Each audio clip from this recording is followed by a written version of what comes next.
حقیقت یہ ہے کہ رزق کے سارے خزانے اللہ سبحانہ وتعالیٰ کے پاس ہیں، اور اللہ سبحانہ وتعالیٰ اپنی ساری مخلوق کو رزق دے رہا ہے اور ہر طرح کا رزق دے رہا ہے، اور پھر بھی اس کے خزانوں میں کمی نہیں واقع ہوتی۔ ایک حدیث قدسی میں آتا ہے، اللہ تعالیٰ فرماتے ہیں کہ اے تمام جن و انس، اولین و آخرین، اگر تم سب کے سب ایک چٹیل میدان میں، کھلے میدان میں اکٹھے ہو جاؤ اور پھر سب اپنی حاجات مجھ سے مانگو، اپنی ضروریات مجھ سے طلب کرو، اور میں تم سب کو وہ عطا کروں جو تمہیں چاہیے، تو بھی میرے خزانوں میں اتنی کمی بھی واقع نہیں ہوتی جتنی سوئی کو سمندر میں ڈالنے سے واقع ہوتی ہے۔ لیکن بات یہ ہے کہ انسان جب اللہ سے مانگے تو پورے یقین کے ساتھ مانگے، امید رکھ کے مانگے، اور کسی بھی قسم کی مایوسی کا شکار نہ ہو، کیونکہ دعا ان تمام چیزوں میں فائدہ دیتی ہے جو نازل ہو چکی ہیں، اور ان میں بھی فائدہ دیتی ہے جو نازل نہیں ہوئی، یعنی وہ تمام مشکلات جو انسان پہ پڑ چکی ہیں یا آئندہ آنے والی ہیں، ان دونوں کے سلسلے میں دعا کرنا انسان کو فائدہ دیتا ہے۔ لیکن یہ یاد رہے کہ دعا کی قبولیت کے لیے انسان اپنی طرف سے بھرپور کوشش کرے، اور اس میں ایک کوشش یہ کہ جب اللہ سے مانگے تو پہلے اللہ سبحانہ وتعالیٰ کی تعریف کے کلمات کہے، تسبیحات پڑھے، اور پھر اس کے ساتھ ساتھ درود شریف پڑھے۔ جہاں تک رزق کا تعلق ہے تو اس سلسلے میں یہ یاد رہے کہ رزق کا تنگ کرنا اور کشادہ کرنا یہ صرف اللہ سبحانہ وتعالیٰ کے ہاتھ میں ہے۔ وہ جس کو چاہتا ہے زیادہ دیتا ہے، جس کو چاہتا ہے کم دیتا ہے۔ قرآن مجید میں اللہ تعالیٰ فرماتے ہیں واللہ یرزق من یشاء بغیر حساب، اللہ جس کو چاہتا ہے بے حساب رزق عطا کرتا ہے، اور پھر اگر وہ کسی کو زیادہ نہیں دیتا، اس پر رزق تنگ کر دیتا ہے، تو بھی اس میں اس کی اپنی حکمت اور مصلحت کار فرما ہوتی ہے۔ بعض لوگوں کو رزق کی زیادتی نقصان دیتی ہے، اور بعض لوگوں کو رزق کی کمی فتنے اور مشکل میں ڈال دیتی ہے کہ ان کے ایمان جانے کا خطرہ ہوتا ہے۔ اسی طرح بعض کو رزق کی کشادگی اللہ کی یاد سے غافل کر دیتی ہے، یعنی انسان مختلف مزاج کے ہوتے ہیں، تو اللہ تعالیٰ چونکہ بندوں پر مہربان ہے، وہ جانتا ہے کہ کس بندے کے ساتھ اسے کیسا معاملہ کرنا ہے، کسے زیادہ دینا ہے اور کسے کم دینا ہے۔ اس لیے ہمارے معاملے میں اللہ تعالیٰ کا جو بھی فیصلہ ہو اسے بخوشی قبول کر لینا چاہیے، اور اس کے ساتھ ساتھ اس سے اچھی امید رکھنی چاہیے۔ رزق کے سلسلے میں یہ بات بھی یاد رہے کہ اگر کبھی رزق میں تنگی ہو رہی ہو تو ہو سکتا ہے کہ اس تنگی پر صبر کرنے کی وجہ سے انسان کے اتنے درجات بلند ہو جائیں کہ بہت بڑی بڑی نیکیاں بھی اس کے مقابلے میں ہیچ ہوں۔ پھر اسی طرح بعض اوقات انسان کے لیے ناشکری رزق کی تنگی کا ذریعہ بن جاتی ہے، تو اس سے بھی انسان کو پرہیز کرنا چاہیے۔ خواہ انسان کے پاس تھوڑا ہی ہو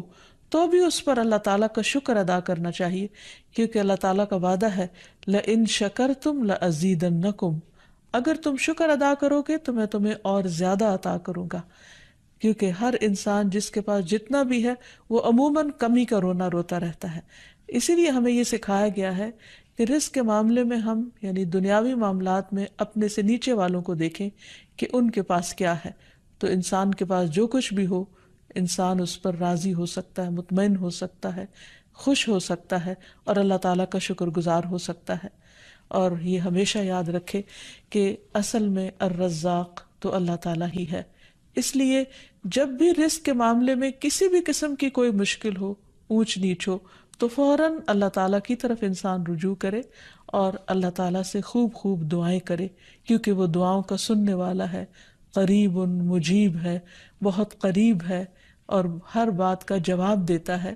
ایسا نہیں کہ وہ انسان کی دعا کو نظر انداز کر دیتا ہے، اور یہ تو اس کا خود حکم ہے، وَقَالَ رَبُّكُمُ ادْعُونِي أَسْتَجِبْ لَكُمْ، تمہارا رب کہتا ہے کہ تم مجھ سے مانگو تو میں تمہاری دعا قبول کروں گا۔ تو ہمیشہ ہمیں یہ یاد رکھنا چاہیے کہ رزق کی کنجیاں اللہ تعالیٰ کے پاس ہیں۔ فرمایا لَهُ مَقَالِيدُ السَّمَاوَاتِ وَالْأَرْضِ يَبْسُطُ الرِّزْقَ لِمَن يَشَاءُ وَيَقْدِرُ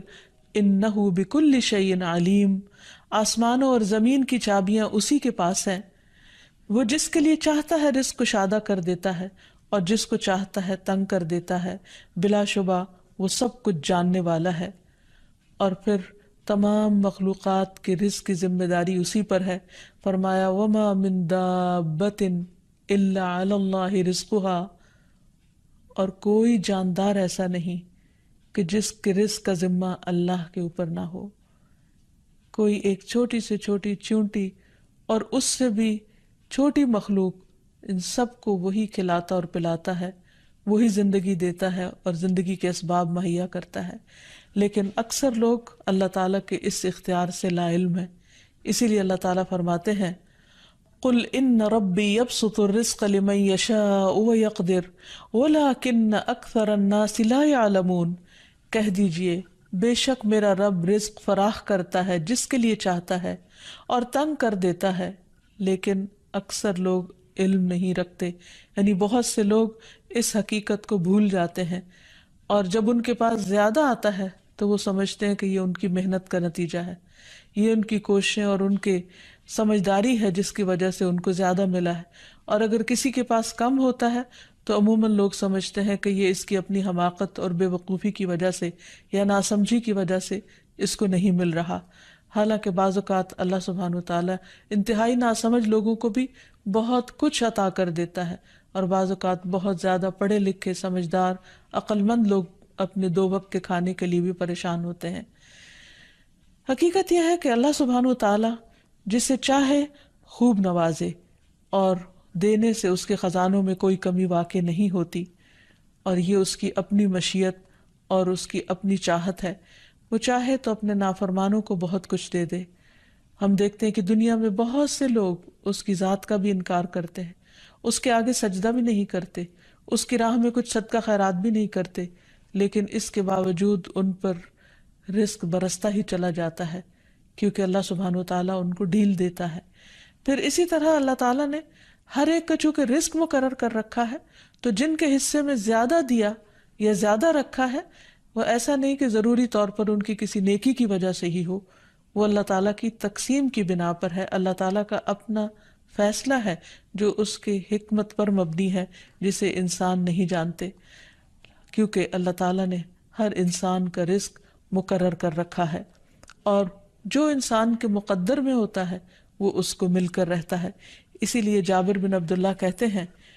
کہ اللہ کے رسول صلی اللہ علیہ وسلم نے فرمایا اگر ابن آدم اپنے رزق سے اسی طرح بھاگے جس طرح موت سے بھاگتا ہے تو بھی رزق اسے اسی طرح پالے گا جس طرح اسے موت پا لیتی ہے، یعنی اس کا رزق اس تک پہنچ کر رہے گا۔